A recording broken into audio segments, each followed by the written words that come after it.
안녕하십니까. 층간소음 상담지원센터 센터장을 맡고 있는 환경보전협회 정보영입니다.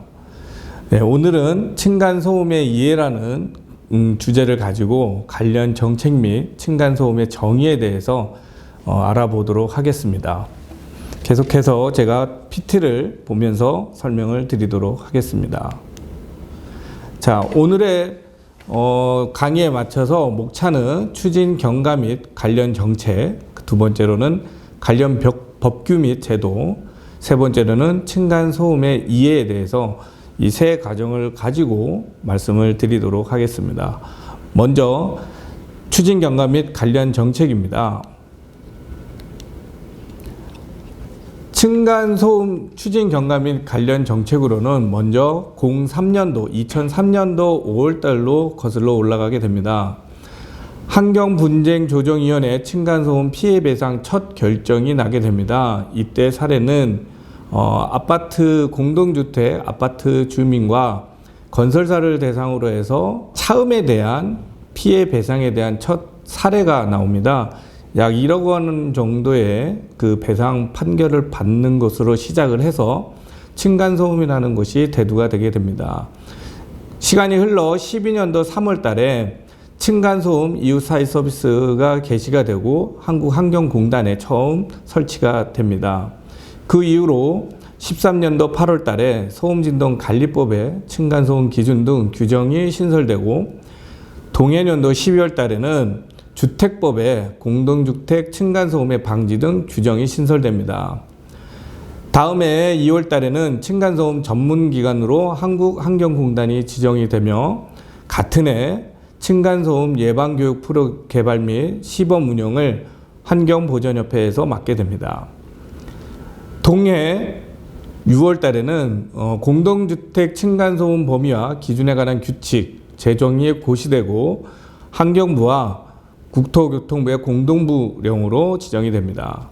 16년도 8월에는 중앙공동주택관리지원센터 LH공사가 지정 출범이 되며 17년도 8월에는 공동주택관리법에 층간소음의 방지 등 규정이 신설됩니다. 아울러 지난해 20년도 말에 층간소음 전문기관이 추가 지정이 되는데요. 환경보전협회가 추가로 지정이 돼서 올해 1월 1일부터 층간소음 전문기관이 한국환경공단과 환경보전협회 두 개 기관이 지정이 돼서 운영이 되고 있습니다. 다음으로는 관련 정책에 대해서 말씀을 드리도록 하겠습니다. 1차 생활소음 줄이기 종합대책이 2006년부터 2010년도까지 세워져서 총 4차에 걸쳐서 지금 진행이 되고 있습니다. 먼저 1차 생활소음 줄이기 종합대책으로 기존 공동주택의 바닥 충격음 해결 곤란하고 해결 방법이 부재하였습니다. 그래서 보수 및 보관 곤란 규제 설정 시 실효성이 낮아 규제가 곤란하였습니다. 이에 공동주택 관리규약 준칙에 반영해서 고의성 및 소음 정도가 심한 경우 인근 소란 등 관련 규정이 적용됩니다. 2차 생활소음 줄이기 종합대책으로 층간소음 민원 분쟁의 지속적 제기와 관련된 규정 미흡으로 민원이 심화되게 됩니다.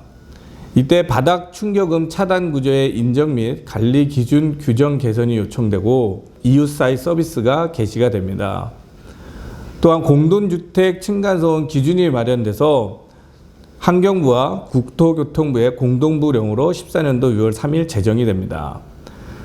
계속해서 3차 소음진동관리 종합계획이 2016년도부터 2020년도까지 정책이 반영이 되는데요. 층간소음이 사회문제로 비화돼서 2005년 이전 공동주택이 취약 구조를 나타나게 됩니다.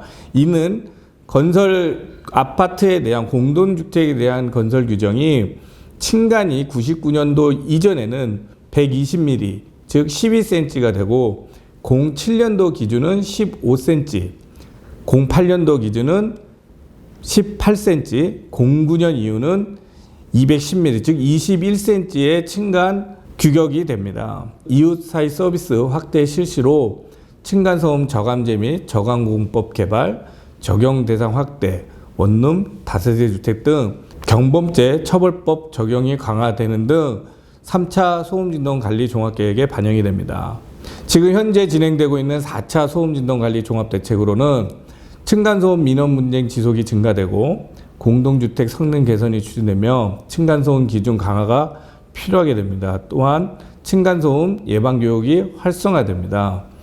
바닥 충격읍 차단 성능을 사후에 확인하고 층간소음 기준 정비 등 제도를 개선해서 상담 서비스 개선 및 활성화, 민원 맞춤형 자가측정 프로그램 개발, 관리주체 사전 조율 기능 강화 등 예방교육 강화가 강화됩니다.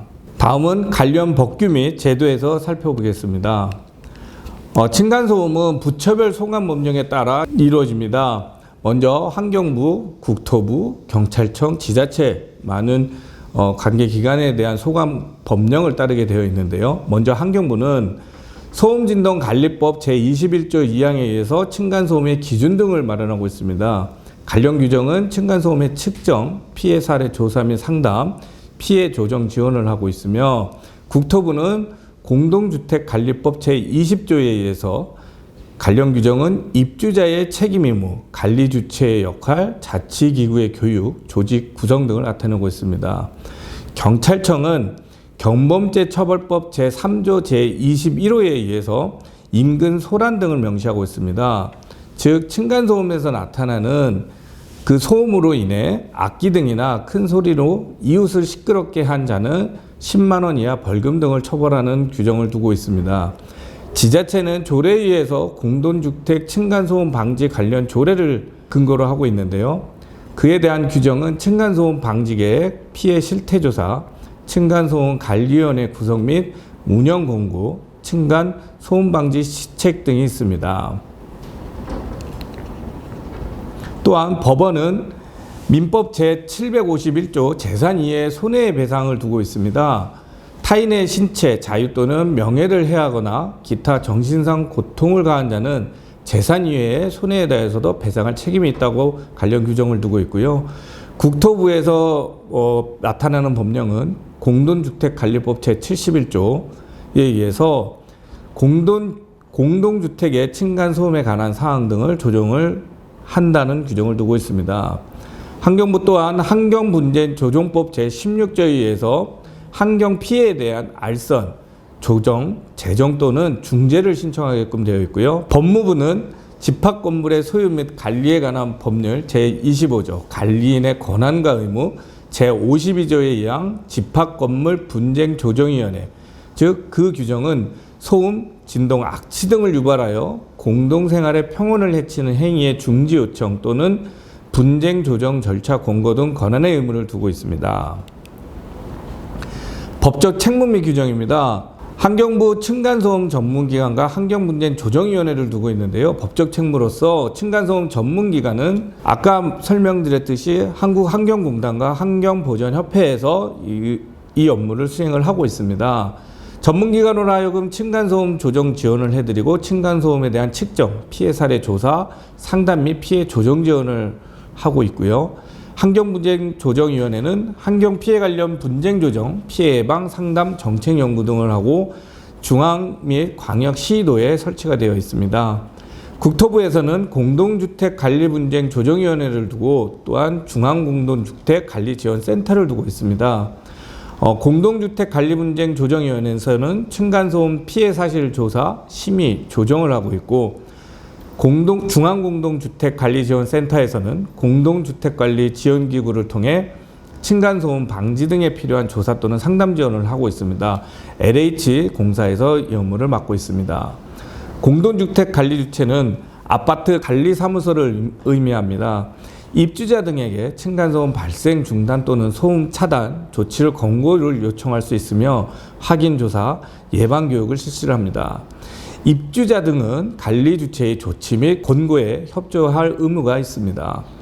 자치기구는 층간소음 관리위원회를 두고 있습니다. 지자체에서 주로 층간소음 관리위원회를 두고 층간소음에 따른 분쟁의 예방, 조정, 교육 등을 위하여 자치적인 조직 구성 운영, 층간소음 관리위원회 설치 운영 권고 등을 하고 있습니다. 소음진동관리법에 대해서 알아보겠습니다. 소음진동관리법 제21조의 2 층간소음 기준입니다.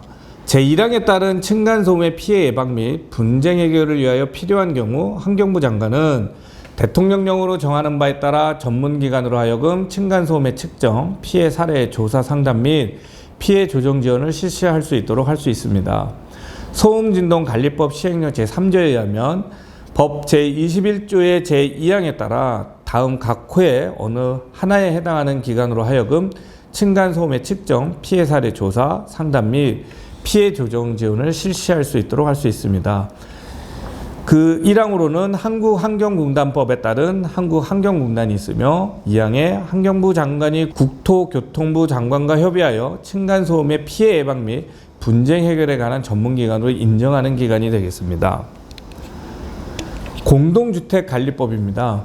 제20조 층간소음의 방지 등에 의한 법률인데요. 공동주택의 입주자 등은 공동주택에서 뛰거나 걷는 동작에서 발생하는 소음이나 음향기기를 사용하는 등의 활동에서 발생하는 소음 등 층간소음, 즉 벽간소음 등 인접한 세대 간의 소음, 대각선에 위치한 세대 간의 소음을 포함하고 있습니다. 를 포함하여 이하 층간소음이라고 한다고 규정을 하고 있습니다. 다른 입주자 등에게 피해를 주지 아니하도록 노력하여야 합니다.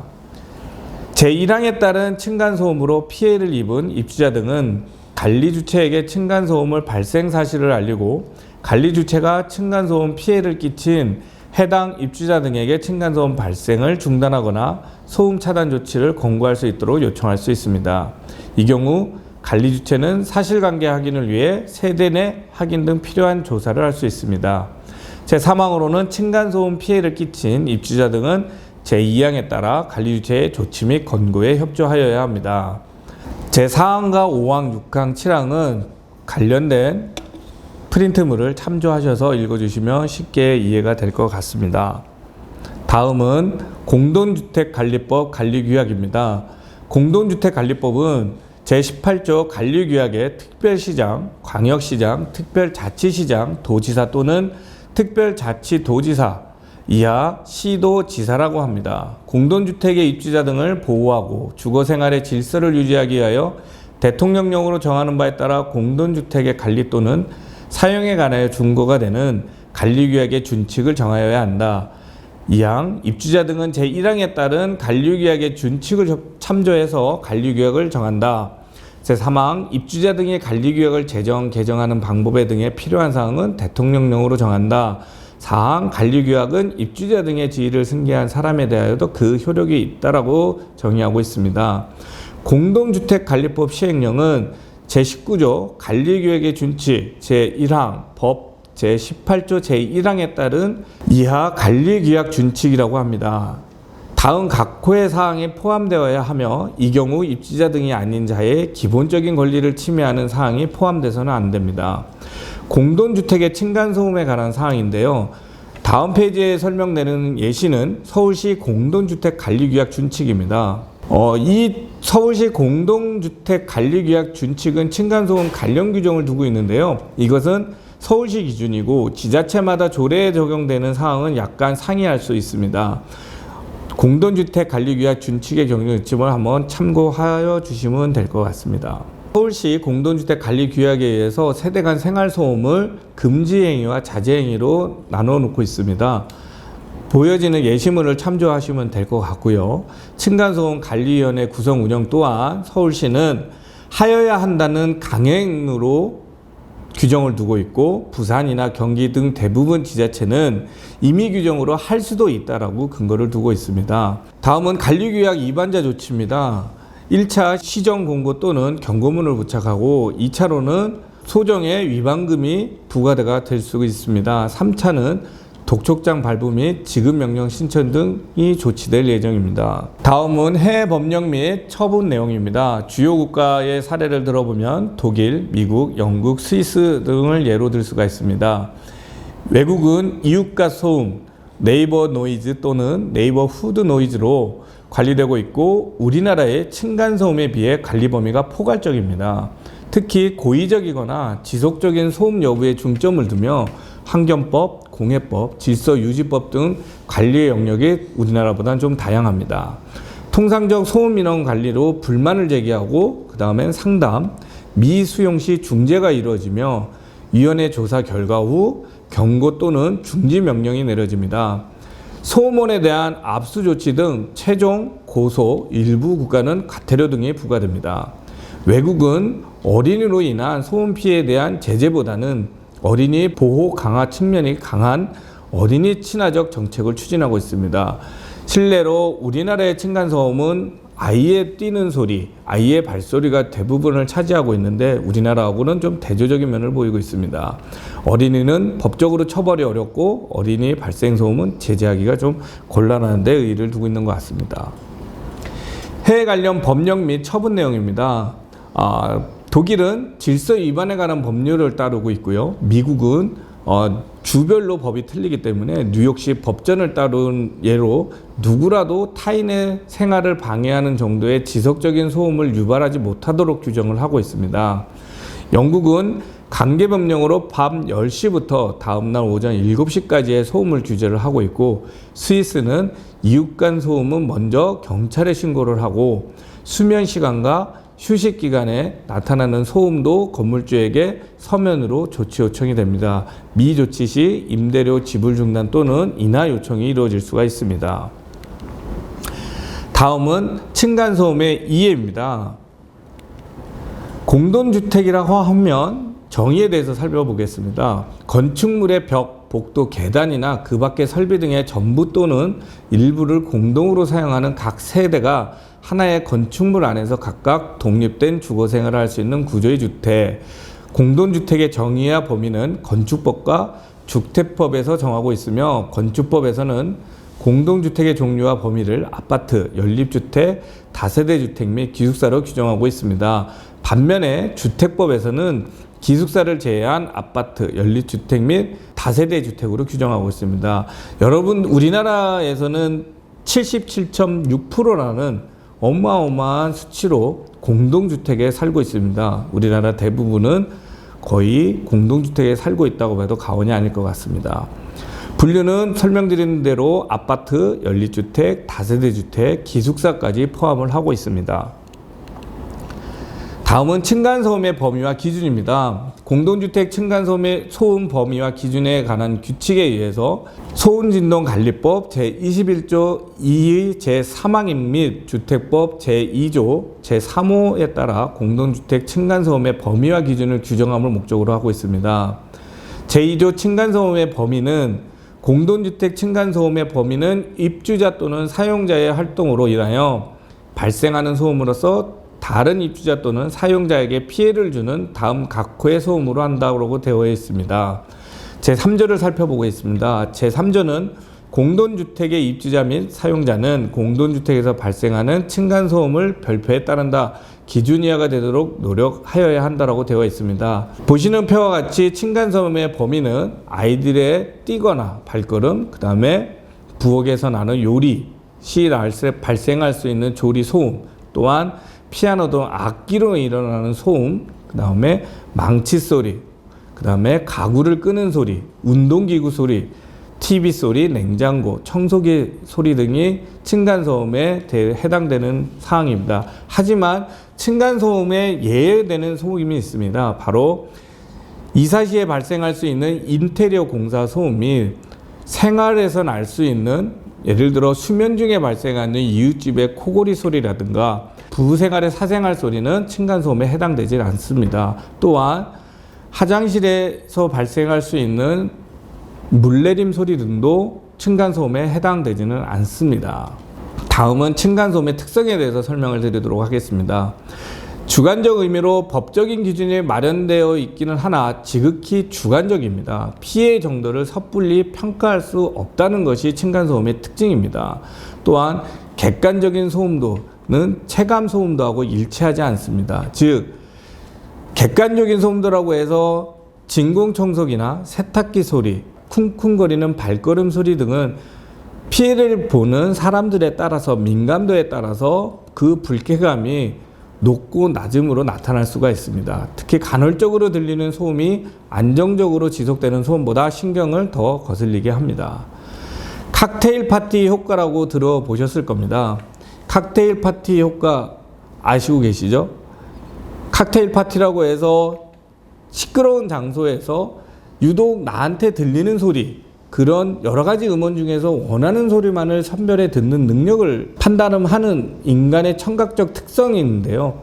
비록 큰 소음이 아니더라도 한번 신경 쓰이게 되면 작은 소음이라도 더 신경 써서 듣게 되고 신경쇠약에 이를 정도로 영향을 받게 됩니다. 2013년도에 캐나다 퀸즈 대학교에서 설문조사를 하였습니다.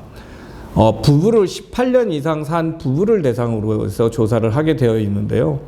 아무리 시끄러운 공간에서도 부부가, 즉 와이프가 얘기하는 소리를 신랑은 정확하게 자기 와이프에 대한 소리를 다 들을 수 있는 그런 실험을 해서 칵테일 파티 효과라는 것을 좀 증명을 해 주었는데요. 즉 이런 실험에서도 나타나듯이 여러 가지 음원 중에서 원하는 소리만을 선별해 듣는 능력이 인간에게 있기 때문에 그 소음이, 예를 들어서 진공청소기 소음이라든가 세탁기 소리의 소음이 내한테는 거슬릴 수도 있고 안 거슬릴 수도 있다라는 얘기입니다. 자, 층간소음의 영향은 소음을 듣는 세대와 항의를 받는 세대, 두 가지 세대로 나눠서 설명을 드릴 수가 있습니다.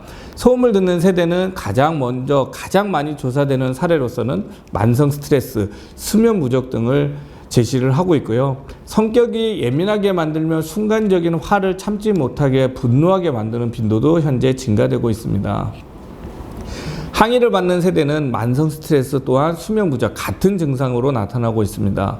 과도한 항의로 인한 스트레스, 노이로제, 불안감, 성격을 예민하게 만들고 순간적인 화를 참지 못해 분노하게 빈도하는 증가를 나타내고 있습니다. 초인종을 누르며 직접 찾아와 항의 시 불안감, 스트레스 또한 호소하게 되고요.